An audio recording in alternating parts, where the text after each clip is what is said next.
નમસ્તે વિદ્યાર્થી મિત્રો, ઉમા વિદ્યા સંકુલ યુટ્યુબ ચેનલમાં આપનું હાર્દિક સ્વાગત છે। આજે આપણે ધોરણ 12 કોમર્સની અંદર નામોના મૂળ તત્વો, જેની અંદર આપણે 5મું ચેપ્ટર પ્રવેશ ચાલુ કર્યું। એની અંદર આપણે થોડીક થિયરી જોઈ હતી કે પ્રવેશના કારણોને બધું આપણે જોયું હતું, પ્રવેશ થાય ત્યારે શું ફેરફાર થાય આપણે જોયું હતું। હવે આપણે એની અંદર પાઘડી આવે કે નવો ભાગીદાર જે પ્રવેશ પામે તે પાઘડીની રકમ લઈ આવે। એ પાઘડીની રકમની જે આમનોંધ આવે એ ફરજિયાત દાખલાની અંદર તમને આપેલી જોઈએ। તો પાઘડીની આમનોંધ કેવી રીતે કરવી એ આપણે જોઈશું। તો સૌથી પહેલાં જ્યારે નવો ભાગીદાર આવે છે ત્યારે પેઢીના ચોપડે જૂની પાઘડી પણ પડી હોય। એ જૂની પાઘડીની પહેલાં આમનોંધ પહેલાં તમારે મુખ્ય 4 આમનોંધ આવે છે। 4 ક્રમમાં યાદ રાખશો એટલે ક્યારે પણ ભૂલાય છે નહીં। એમાં પહેલી અને છેલ્લી તો ક્યારેક જ આમનોંધ કરવાની હોય, પણ બીજી અને ત્રીજી તો ફરજિયાત તમારે આમનોંધ કરવાની જ આવે છે। તો પહેલી આમનોંધ આપણે જોઈએ,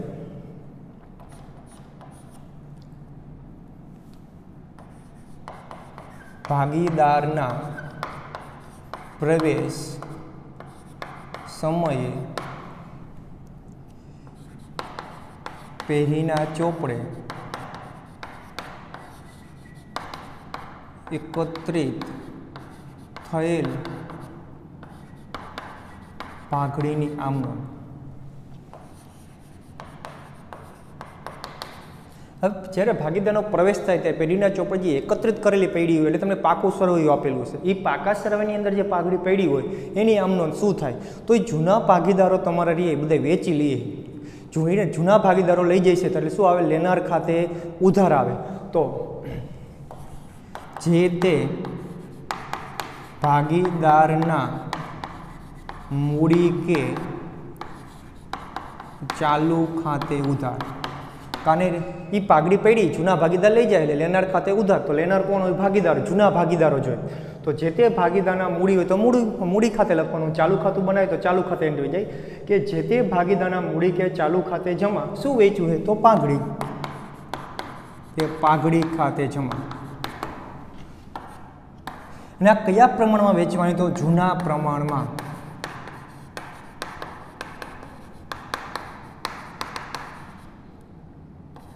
આ જૂના પ્રમાણમાં જ ફરજિયાત વેચવાની છે। ત્યાર પછી નવો ભાગીદાર આવે। જૂના ભાગીદારની આપણે પાઘડી વેચી ગયા, નવો ભાગીદાર આવે છે તો એ ધંધાની અંદર પોતે ભાગ રાખે તો એને પૈસા આપવા પડશે ધંધાની અંદર। તો એ કોઈ રોકડા સ્વરૂપે રૂપિયા લઈ આવે, તો કોઈ મિલકત પણ લઈ આવી શકે છે। તો જ્યારે નવો ભાગીદાર પોતાના ભાગની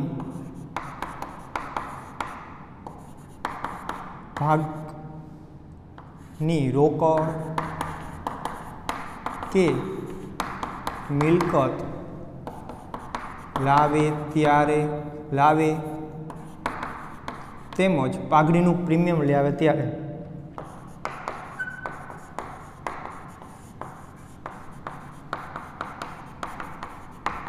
પાઘડીનું પ્રીમિયમ લઈ આવે ત્યારે હવે નવો ભાગીદાર જે લઈ આવે ને પાઘડીની રકમ, પાઘડી પેટે જે રૂપિયા લઈ આવે ને એ પાઘડી તરીકે નથી લેતા, એને આપણે પાઘડીનું પ્રીમિયમ કહી દઈએ। તો એની આમનો શું થાય? નવો ભાગીદાર લાવે, ધંધામાં બધી મિલકત આવે, આપનાર ખાતે શું થાય?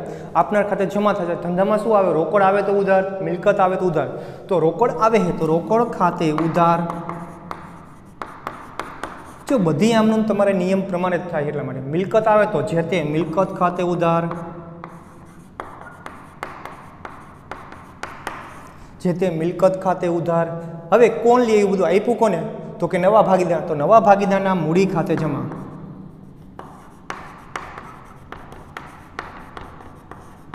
નવા ભાગીદારના મૂડી ખાતે જમા।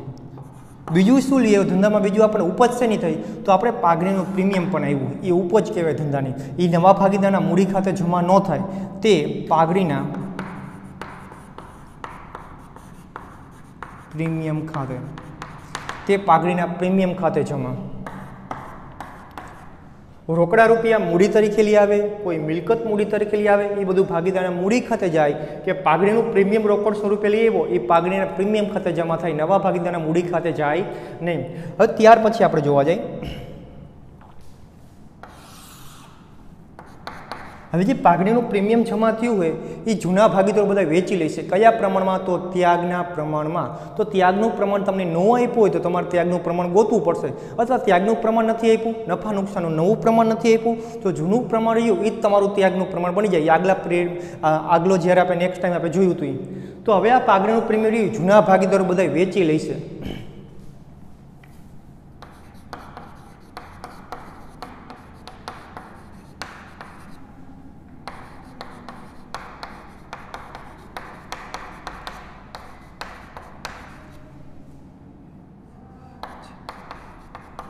કે જૂના ભાગીદારો રહ્યા એ બધા વેચી લેશે.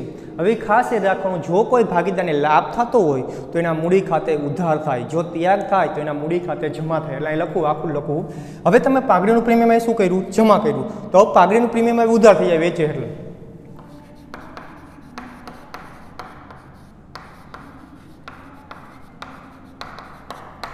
એટલું યાદ રાખજો, અહીંયા પાઘડીનું પ્રીમિયમ તમારે જમા થાય એટલે આમનો ફરજિયાત તમારે લખવી પડે. પછી જે તે ભાગીદારના મૂડી ખાતે ઉધાર. આ ઉધાર ક્યારે કરવાનો? જૂના ભાગીદારના મૂડી ખાતે. જો એને લાભ થયો હોય તો, લાભ થાય તો,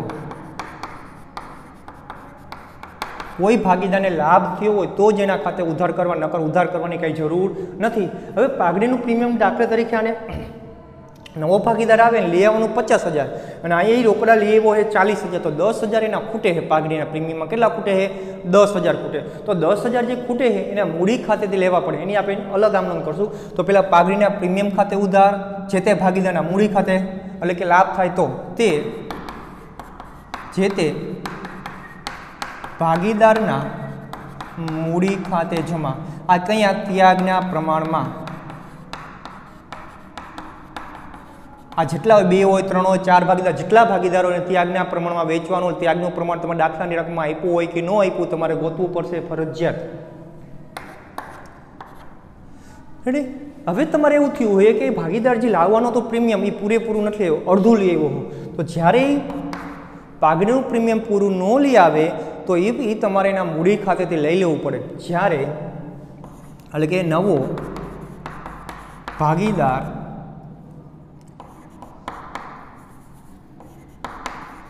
પાઘડીની રકમ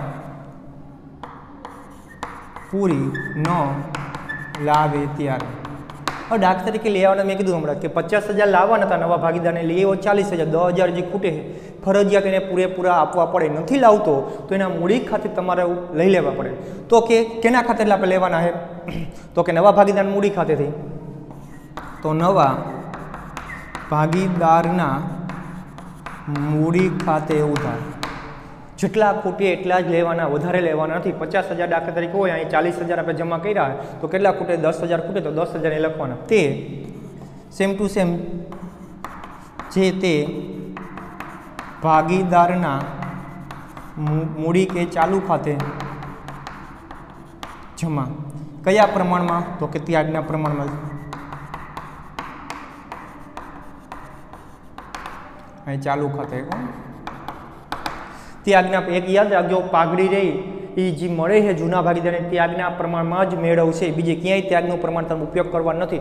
એ બધી જ્યાં પણ વહેંચણી આવે એ બધી જૂના પ્રમાણમાં જ આવશે તમારે. હવે છેલ્લી આમ નોંધ, આ બેન આ લઈ આવે તો પૂરેપૂરું, આ નો લઈ આવે તો આ બે એક સેમ આમ નોંધ થઈ. 1, 2 આ બે સેમ એમ, કારણ કે નો લાવે તો મૂડી ખાતે લેવા પડે, એટલે પાઘડીની વહેંચણી જ આમ નોંધ થઈ. હવે ચોથી જે આમ નોંધ આવે તમારે, એ જે પાઘડીનું પ્રીમિયમ જેને ભાગીદારને મળ્યું હોય એ રોકડમાં ઘરે ઉપાડી જાય તો. હવે લેનાર ખાતે પાછું શું આવે? ઉધાર આવે. તો કોણ લઈ જાય? જેને મળ્યું લઈ જાય છે. તો જે તે ભાગીદારના, તો જૂના ભાગીદારને મળેલ પ્રીમિયમની રકમ ઉપાડી જાય ત્યારે.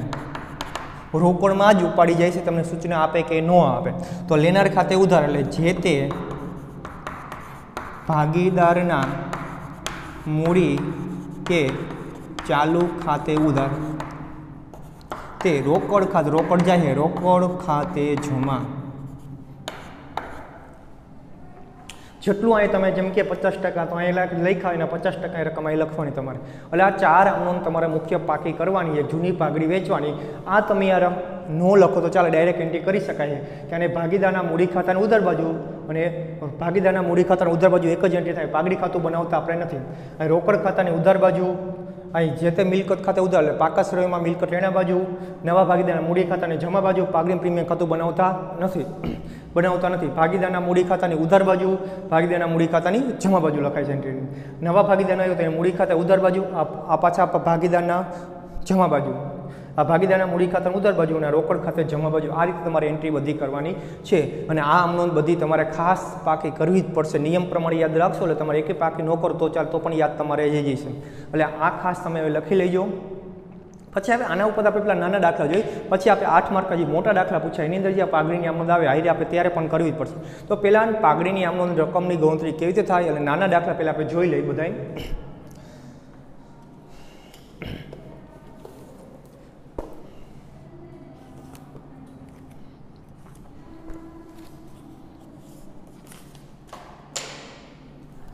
એની અંદર આપણે જે દાખલા આપણે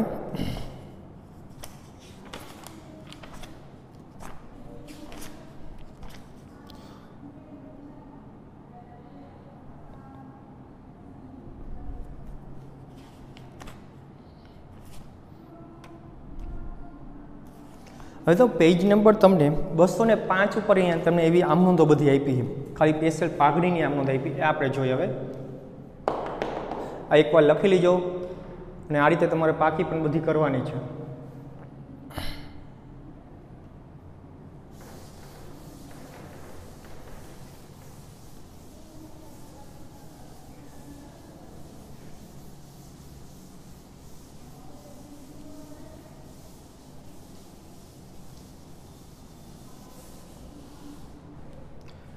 હવે એની અંદર આપણે જોવા જાય તો દાખલા નંબર 4 તમને આપ્યો છે. એમાં દાખલા નંબર 1 જોઈએ આપણે.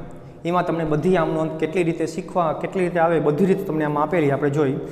એ અને બી 3/2ના પ્રમાણમાં નફો નુકસાન વેચતા ભાગીદારો, એટલે કે જૂના ભાગીદારો બે એ અને બી 3/2ના પ્રમાણમાં નફો નુકસાન વેચે. સીને 1/5 ભાગે નવા ભાગીદાર તરીકે પ્રવેશ આપ્યો. સી રહ્યો નવો ભાગીદાર આવે, એનો ભાગ કેટલો કીધો છે 1/5 ભાગે. સી મૂડી તરીકે 80,000 રોકડા લાવે. કેટલા લાવે? 80,000. સી તેના ભાગની પ્રમાણસર પાઘડી એ અને બી અંગત રીતે આપશે. સીના પ્રવેશ પહેલા એ અને બીના ચોપડે પાઘડી ખાતું 25,000ની બાકી દર્શાવતું હતું. અને આ ખાસ એક આ નોંધ લખી લેજો,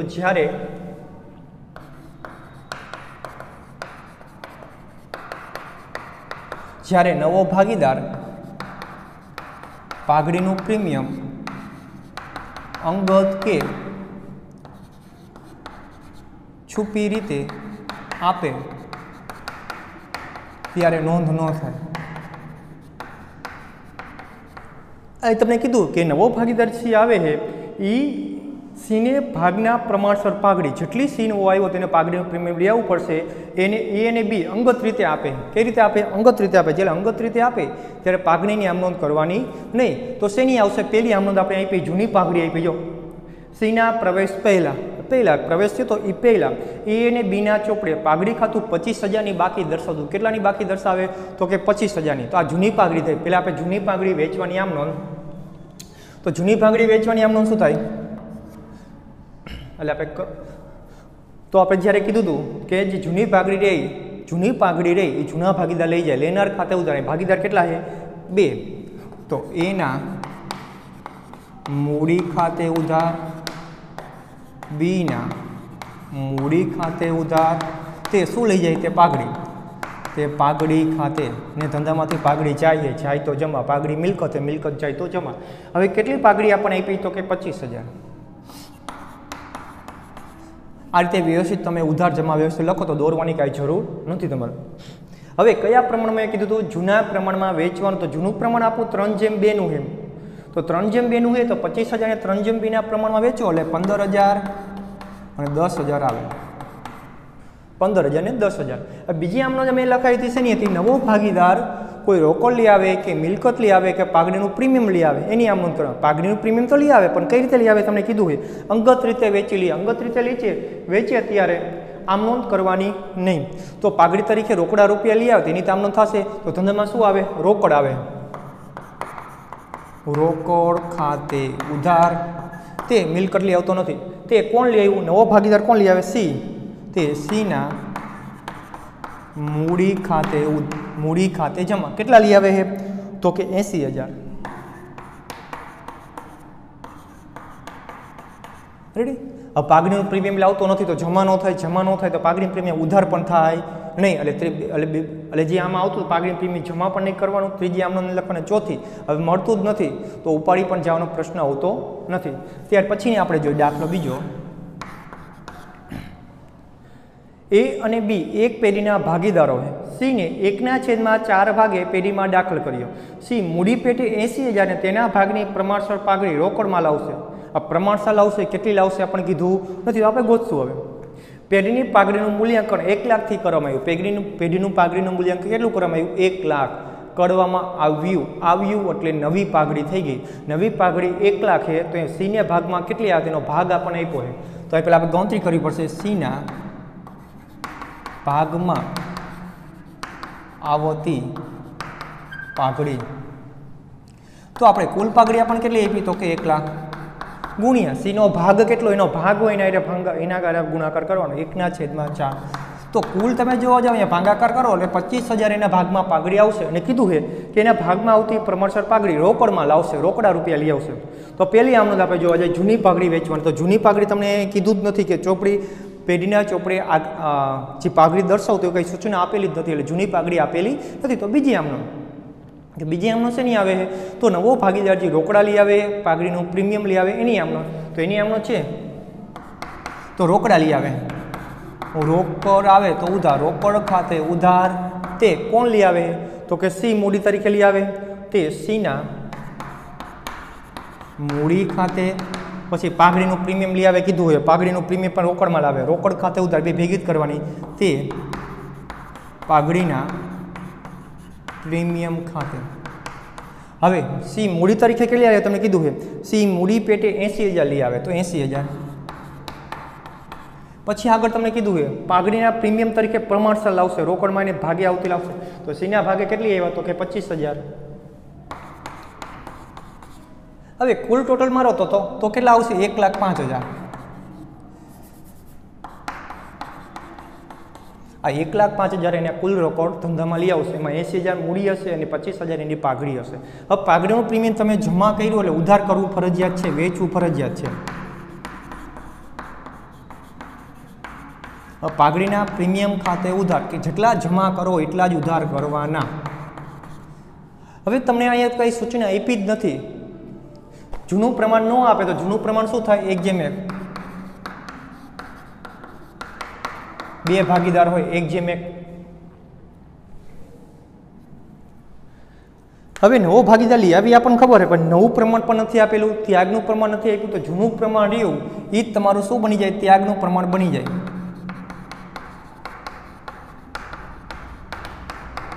તો કે બે ભાગીદાર છે, બેનો ત્યાગ જ આપેલો આપણને. તો અહીં લાભ કોઈનો થશે ને એટલે લાભ થાય તો ઉધાર કરવાનું થાય, લાભ કોઈને છે ને તો ઉધાર કરવાનું થતું નથી. તો બે ભાગીદાર ત્યાગ કર્યું તો બેના મૂડી ખાતે જમા થશે. એ અને બી છે એના મૂડી ખાતે, પછી તે બીના મૂડી ખાતે, એના મૂડી ખાતે જમા કરવાનું, બીના મૂડી ખાતે જમા, કારણ કે બેને ત્યાગ છે. હવે 25,000 છે. કેટલું પ્રમાણ? ત્યાગનું પ્રમાણ. આ ત્યાગના પ્રમાણમાં એક જ વેચે છે, બીજું ક્યાંય તમારે ત્યાગના પ્રમાણનો ઉપયોગ કરવાનો આવશે નહીં. 25,000 છે એને ત્યાગના પ્રમાણમાં આપણે વેચી તો 25,000 ને 1:1 પ્રમાણ વેચી તો 12,500 12,500 આવશે. કેટલા આવશે? 12,500 12,500. હવે ક્યાંય પણ કીધું નથી કે જૂના ભાગીદારને મળેલી પાઘડી રોકડમાં ઉપાડી જવું, કીધું નથી. એટલે છેલ્લી આમનો આવશે નહીં. ત્યાર પછી આપણે ત્રીજો દાખલો જોઈએ.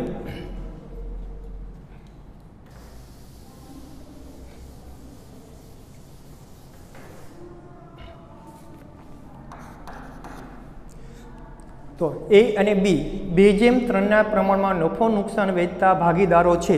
તેઓ સીને નવા ભાગીદાર તરીકે દાખલ કરે છે. જૂના ભાગીદારો કેટલા? 2. એ અને બી એનું જૂનું પ્રમાણ કેટલું આપ્યું? 2:3. તો સીને નવા ભાગ દાખલ. સી તેના ભાગની પાઘડી અને મૂડી પેટે અનુક્રમે 40,000 અને 60,000 રોકડા લાવે છે. તો પાઘડી તરીકે કેટલા લઈ આવે? 40,000 અને મૂડી પેટે અનુક્રમે કેટલા લઈ આવે? 60,000. સીના પ્રવેશ વખતે એ અને બીના પાકા શ્રેયોમાં પાઘડી 30,000થી દર્શાવેલી હતી એટલે જૂની પાઘડી થઈ ગઈ. ત્રણેય ભાગીદારનું નવું પ્રમાણ નફા નુકસાનનું પ્રમાણ 3:5:2 નક્કી કરવામાં આવ્યું. નવું પ્રમાણ અને જૂનું પ્રમાણ આપેલું છે તો તમારે ત્યાગનું પ્રમાણ અહીં ગોતવું પડશે. પહેલાં જૂનું પ્રમાણ, જૂનું બરાબર આપણને કેટલું આપ્યું છે 2:3 અને નવું પ્રમાણ કેટલું આપ્યું આપણને 3:5:2. તો સૌથી પહેલાં તમારે ત્યાગ ગોતવો પડે. કોનો ત્યાગ ગોતવો પડે? તો જૂના ભાગીદારો એનો ત્યાગ ગોતવો પડે.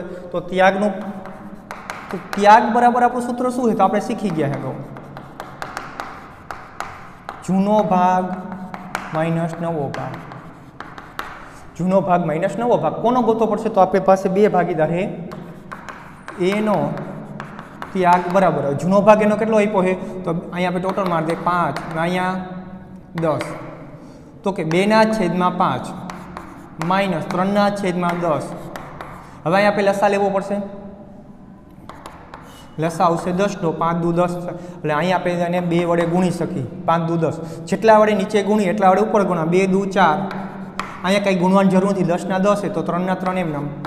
4માંથી 3 જાય 1 એટલે 1/10 તમારો આવશે. ત્યાગનું સૂત્ર મૂક્યું છે. જવાબ પ્લસમાં આવ્યો તો એને ત્યાગ જ કહેવાય. ત્યાર પછી બીનો ગોતી આપણે. બીનો ત્યાગ બરાબર 3/5 માઇનસ 5/10. તો અહીંયા પણ લસા 10નો જ આવશે. અહીંયા આપણે 2 વડે ગુણવા પડશે. ઉપર 2 ગુણ 3 દુ 6, 6 માઇનસ 5/5. તો અહીંયા પણ 1/10 આવશે. 10/5 તો એને પણ પ્લસમાં જ આવે એનો પણ ત્યાગ કહેવાય. તો ત્યાં એ અને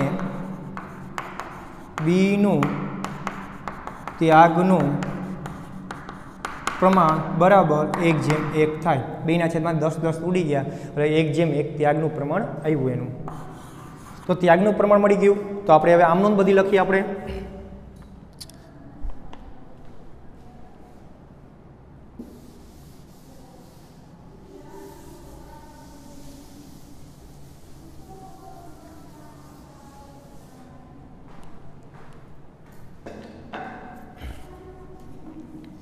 તો આમનું લખીએ. એમાં પહેલી આમનું આપી. પહેલી આપણી કઈ આવે યાદ કરવાની? જૂની પાઘડી વેચવાની. તો જૂની પાઘડી આપણને આપી છે કે એ અને બીના પાકા સ્વરમાં પાઘડી 3000થી દર્શાવેલી હતી. 3000થી દર્શાવેલી હતી એટલે જૂની પાઘડી.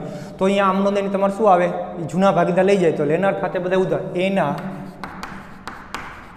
મૂડી ખાતે ઉધાર, બીના મૂડી ખાતે ઉધાર. ધંધામાંથી જાય છે તો કે પાઘડી ખાતે જમા. હવે એના મૂડી ખાતે ઉધાર, બીના મૂડી ખાતે ઉધાર કે પાઘડી ખાતે જમા. તો પાઘડી જાય છે કેટલી? તમારે 30,000ની દર્શાવેલી છે. તો 30,000 એને કયા પ્રમાણ વેચવાની? જૂના પ્રમાણમાં. તો જૂનું પ્રમાણ આપણું શું છે? 2:3 પ્રમાણ છે. તો આપણે એને વેચી તો આપણે 30,000 ભાગ્યા 5 કરી ગુણ્યા 2 કરી આપણે 30,000 ગુણ્યા 2 ભાગ્યા 5 કરશું એટલે આપણે 12,000 આવશે. અને 30,000 ગુણ્યા 3 ભાગ્યા 5 કરશો એટલે 18,000 આવશે. આ જૂની પાઘડી વેચવાની આમનોંધ થઈ ગઈ. તો બીજી એના પછી આમનોંધ કઈ આવે? તો નવો ભાગીદાર જે આવે એ રોકડા રૂપિયા લઈ આવે કે પાઘડીનું પ્રીમિયમ લઈ આવે એની આમનોંધ. તો રોકડા રૂપિયા લઈ આવે આપણે કીધું પાઘડી 40,000 લઈ આવશે અને મૂડી પેટે 60,000 રોકડા લઈ આવે. તો બે રોકડા લઈ આવે. રોકડા આવે ધંધામાં રોકડ ખાતે ઉધાર. તે કોણ લઈ આવે? નવો ભાગીદાર આપે. આપનાર કોણ? એ સી ના મૂડી ખાતે જમા. તે પાઘડી આવે તો પાઘડીના પ્રીમિયમ ખાતે. હવે સી મૂડી તરીકે કેટલા લઈ આવે? આપણે આપ્યું જ છે. જો કીધું એ પાઘડી અને મૂડી. પહેલી આપી પાઘડી એટલે પાઘડી પ્રીમિયમમાં 40,000 આવશે અને મૂડી તરીકે 60,000 લઈ આવે. કુલી લઈ આવે 1 લાખ. કુલી 1 લાખ લઈ આવે. હવે પાઘડીનું પ્રીમિયમ તમે જમા કર્યું એટલે ઉધાર થશે. તો પાઘડીનું પ્રીમિયમ તમે ઉધાર કરશો. પાઘડીના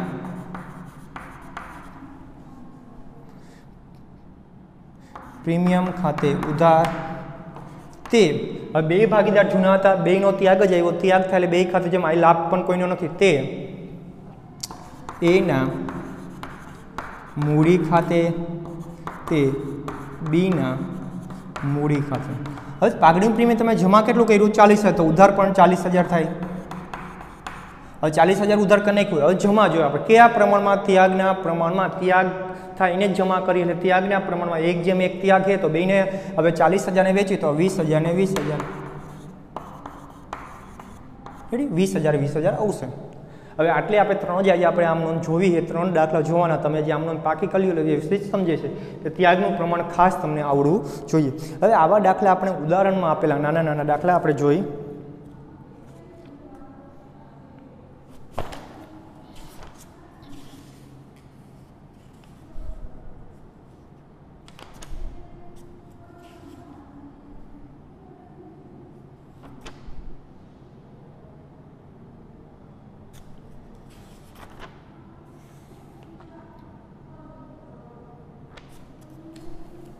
એમાં 10, 11, 12 ને 13 હોમવર્કની અંદર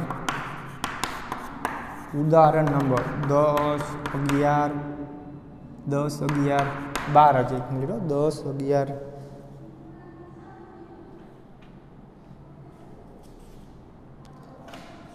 10, 11 ને 12 તમારે આ પાકી નોટમાં લખવાનું. તમારી નોટમાં આ પાકી નોટમાં લખવાનું. આપણે ઘણા એવા એ જ રીતના છે, બીજું કાંઈ એમાં નથી. જ્યારે તમારે આ મૂડી ખાતે લખવું કે ચાલુ ખાતે લખવું એ ક્યારે તમને સૂચના આપી જાય. જો ચાલુ ખાતું બનાવવાનું થતું હોય તો ચાલુ ખાતે, સ્થિર મૂડી ખાતા પદ્ધતિ એવું સૂચના આપે તો ચાલુ ખાતે લખવાનું. આ 3 દાખલા તમારે જોઈ લેવાના, વ્યવસ્થિત લખી લો પાકી નોટમાં. પછી આપણે આગળ જે ત્રીજો દાખલો પહોંચ્યા, આજે ચોથો ને બધા દાખલા પાઘડીના લેવાના જ છે આપણે. પછી આગળ આપણે જોઈશું.